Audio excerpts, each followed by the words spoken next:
अस्सलाम वालेकुम friends, you are watching हज़ील बाट्स ऑफिशियल। और आज का हमारा जो टॉपिक है वो HTML लिस्ट्स के बारे में है। इसमें अनऑर्डर्ड लिस्ट आती है, ऑर्डर्ड लिस्ट आती है, डिस्क्रिप्शन लिस्ट आती है, उसके बाद हमारे पास ड्रॉप डाउन लिस्ट आती है।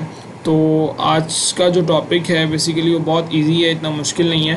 आप सबको पता है नॉर्मली आप अपनी की डायरी पे या किसी भी जगह पे कुछ लिस्ट बनाते हैं। तो आज हम देखेंगे कि कंप्यूटर पे हम किस तरह HTML को यूज़ करते हुए हम अपने वेब पेज के ऊपर किस तरह से लिस्ट बना सकते हैं। तो हम एक हेडिंग स्टार्ट कर लेते हैं यहाँ पे, ठीक है। उसको हम कह देते हैं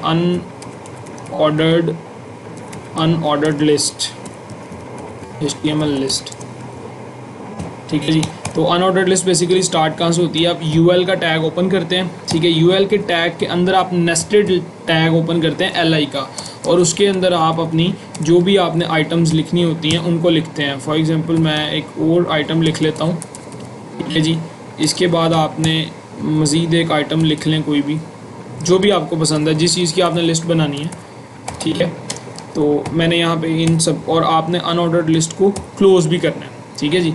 तो ये आपका क्लोज़ हो गया। अब इसके आउटपुट को हम देखते हैं कि इसके आउटपुट में क्या है। ये देखें, ये एक अनऑर्डर्ड HTML लिस्ट बनाई और इसमें हमारे पास एक अनऑर्डर्ड लिस्ट बन गई, ठीक है जी। तो अभी हमारे पास ये है कि हम आज की लिस्ट के अंदर इसके कुछ डिज़ाइंस भी देख सकते हैं। फॉर एग्जांपल अभी आपने कोई डिज़ाइन नहीं दिया कि डॉट लग जाए या ब्लैंक लग जाए या नंबरिंग आ जाए, कुछ भी नहीं है। अभी आपने सिर्फ एक अनऑर्डर्ड लिस्ट बनाई है। बाय डिफ़ॉल्ट उसका जो है स्टाइल है, बाय डिफ़ॉल्ट उसके स्टाइल में ये डॉट्स थे तो इसलिए डिस्प्ले हो गए। अब आपने अगर इसका स्टाइल चेंज करना है, आप चाहते हैं यहाँ पे कुछ और आ जाए, ब्लॉक्स की जगह पे सर्कल आ जाए, सर्कल की जगह पे ब्लॉक्स आ जाए, तो आप क्या करेंगे कि आप UL के अंदर एक स्टाइल का टैग ओपन करेंगे।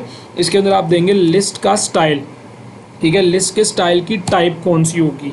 इसकी 3 से 4 टाइप हो सकती हैं। डाइस हो सकती हैं, सर्कल हो सकते हैं, स्क्वायर हो सकते हैं, नन हो सकते हैं, मतलब कुछ भी नहीं हो सकता। तो मैं यहाँ पे डाइस, क्योंकि सर्कल बाय डिफ़ॉल्ट इसके जो स्टाइल है लिस्ट का वो सर्कल होता है अनऑर्डर्ड लिस्ट का, तो मैं यहाँ पे डाइस आपको देख के दिखाऊँ। इसका स्टाइल टाइप जो है डाइस रखा है, और अब हम इसको चेक करते हैं कि क्या आउटपुट आती है।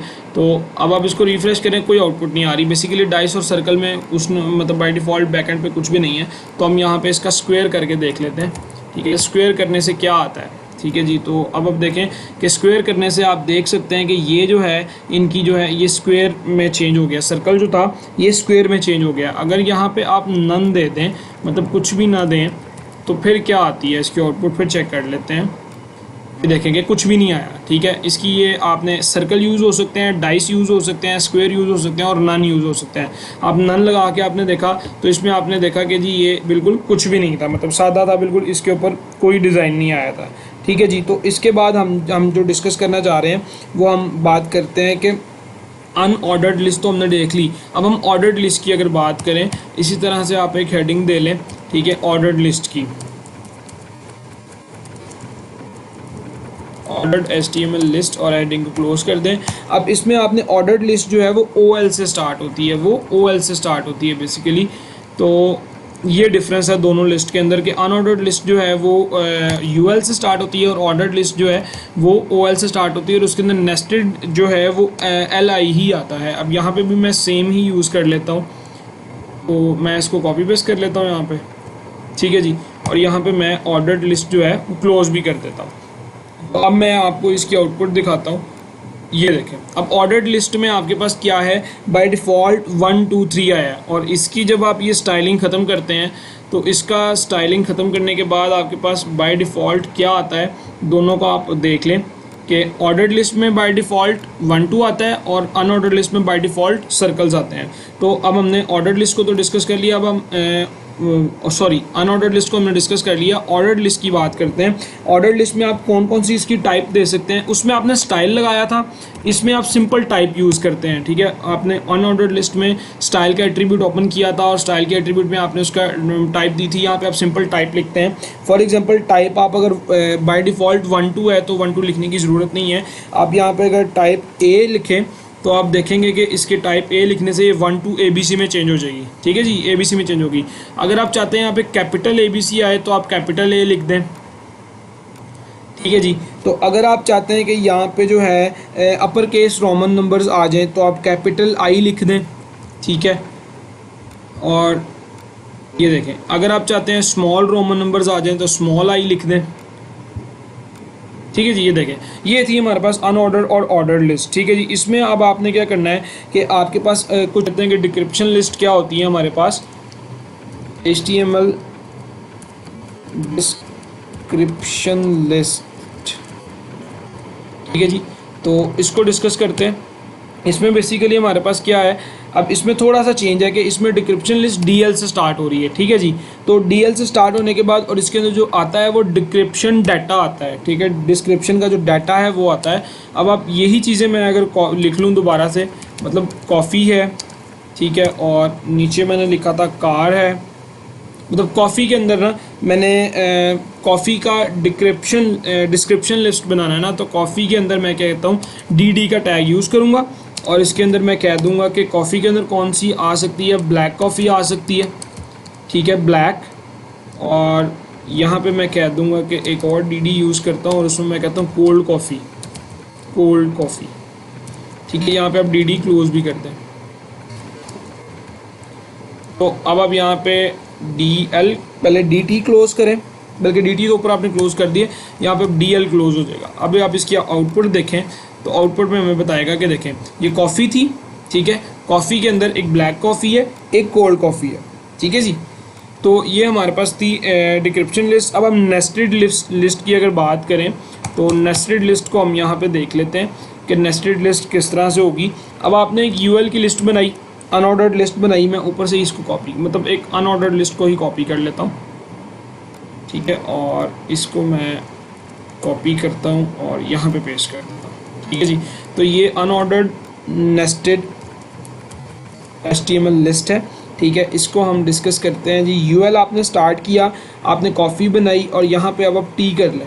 ठीक है, आपके पास टी है, टी के अंदर आपके पास अब आपने टी की जो ये है ना, इसको क्लोज नहीं करना। अब आपके अंदर यहाँ पे क्या है, एक और अनऑर्डर्ड लिस्ट है। ठीक है, और उस अनऑर्डर्ड लिस्ट के अंदर कुछ और नेस्टेड LI हैं। ठीक है, और इसमें कुछ आता है जी, यहाँ पे ब्लैक टी है। ठीक है जी, और इसका मैं क्लोज कर लेता हूँ। यहाँ पे मैं कहता हूँ कि जी LI फिर से स्टार्ट करो, ग्रीन टी है। ठीक है, तो अब मैं यहाँ पे पहले ये वाला UL क्लोज करूँगा।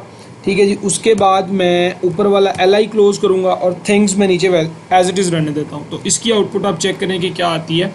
ये देखें, अब ये अनऑर्डर्ड लिस्टेड एलिमेंट था, मतलब कॉफ़ी के साथ टी के अंदर जो है ब्लैक टी है, ग्रीन टी है और थिंग्स है। ठीक है जी। तो ये हमारे पास कुछ लिस्ट थी। तो डिस्कस करते हैं कि आपने ड्रॉप डाउन लिस्ट बनानी है तो वो आप किस तरह से बना सकते हैं। ड्रॉप डाउन लिस्ट के लिए आपको सबसे पहले सेलेक्ट का टैग ओपन करना पड़ेगा। इस सेलेक्ट के टैग के अंदर आपने जो है एक ऑप्शन का टैग ओपन करना है। ठीक है, ऑप्शन के टैग के अंदर आपने जो भी अपनी वैल्यू देनी है, फॉर एग्जांपल मैं यहाँ पे कह देता हूँ कार 1। ठीक है, और उसके बाद मैं एक सेकंड ऑप्शन मैंने बनानी है, उसको मैं कह देता हूँ ऑप्शन के टैग के अंदर कार 2। ठीक है जी, और यहाँ पे मैं कह देता हूँ ऑप्शन कार 3। ठीक है जी, ये मैंने 3 ऑप्शंस बना लिए, ड्रॉप डाउन है, और इसको मैं नेम दे देता हूँ कार्ड्स का। ये जो आप जिसको सेलेक्ट करने लगे हो ये कार्ड्स की ऑप्शन है। तो अब यहाँ पे मैं अगर इसको चेक करूँ तो ये एक अनऑर्डर्ड लिस्ट आ गई, मतलब ड्रॉप डाउन लिस्ट आ गई आपके पास। उसके अंदर आपके पास 3 ऑप्शंस है, कार है, कार 2 है, कार 3 है, कुछ इस तरह से। और अगर आप चाहते हैं कि यहाँ पे जो है मतलब ऑप्शन आपके पास एक सिंगल ऑप्शन आए तो आपने उसमें क्या करना है, आप यहाँ पे एक ऑप्शन लगाएं, ऑप्शन, उसके अंदर कह दें सिलेक्ट कार्ड्स। ठीक है, अब आप सेव करें और उसको सेव करने से क्या होगा कि यहाँ पे ऑप्शन आ गई सिलेक्ट कार्ड्स। ये हमारे पास ड्रॉप डाउन लिस्ट है। ड्रॉप डाउन लिस्ट के अंदर हमारे पास क्या है कि एक कार 1 है, कार 2 है, कार 3 है, जिसको भी आप सिलेक्ट करेंगे वो सिलेक्ट हो जाएगा। और हमने अभी देखना है कि अभी इसमें हम बटन किस तरह से क्रिएट कर सकते हैं। फॉर एग्जाम्पल आपने एक सबमिट का बटन क्रिएट करना है तो आप बटन का टैग ओपन करेंगे और बटन के टैग के अंदर आप लिख दें सबमिट। ठीक है जी, तो आपका जब अपने उस पर जाएंगे ब्राउज़र के ऊपर, आप रिफ्रेश करेंगे, एक सबमिट का बटन आ जाएगा। ठीक, अगर आप चाहते हैं सबमिट का बटन नीचे आए तो आप यहाँ पे एक BR लगा दें। ठीक है, BR क्या करता है, ब्रेक लाइन करता है, और अब ये सबमिट का बटन एक नीचे आ जाएगा। अगर आप इसको कुछ स्टाइल्स देना चाहते हैं तो आप सबमिट के बटन के अंदर ही आप स्टाइल का टैग ओपन करें और यहाँ पे आप इसको कलर दे दें रेड। ठीक है, तो अब ये कलर इसका जो है रेड हो जाएगा। ठीक है, ये देखें अंदर जो लिखा हुआ है इसका कलर रेड हो गया। अब इसका बटन की जो बैकग्राउंड कलर है, आपने अगर इसका बैकग्राउंड कलर चेंज करना है तो उसको आप कह दें कि जी ये ब्लैक कर दें। ठीक है जी, तो अब आप होप सो कि ये ब्लैक कलर हो जाएगा। ये देखें बटन का जो है कलर ब्लैक हो गया। अब बटन का यहाँ पे अगर आपने साइज़ चेंज करना है फ़ॉन्ट का तो वो आप कर सकते हैं फ़ॉन्ट साइज़ के थ्रू, इसको 20 पिक्सल कर दें। तो अगर आप बटन का साइज़ देखें तो ये बटन का साइज़ भी चेंज हो गया। ठीक है जी, तो होप सो कि ये आप सबको समझ आया है, और अगर आपको समझ आया है तो इसमें कमेंट करें, लाइक करें, शेयर करें। शुक्रिया, अल्लाह हाफिज़।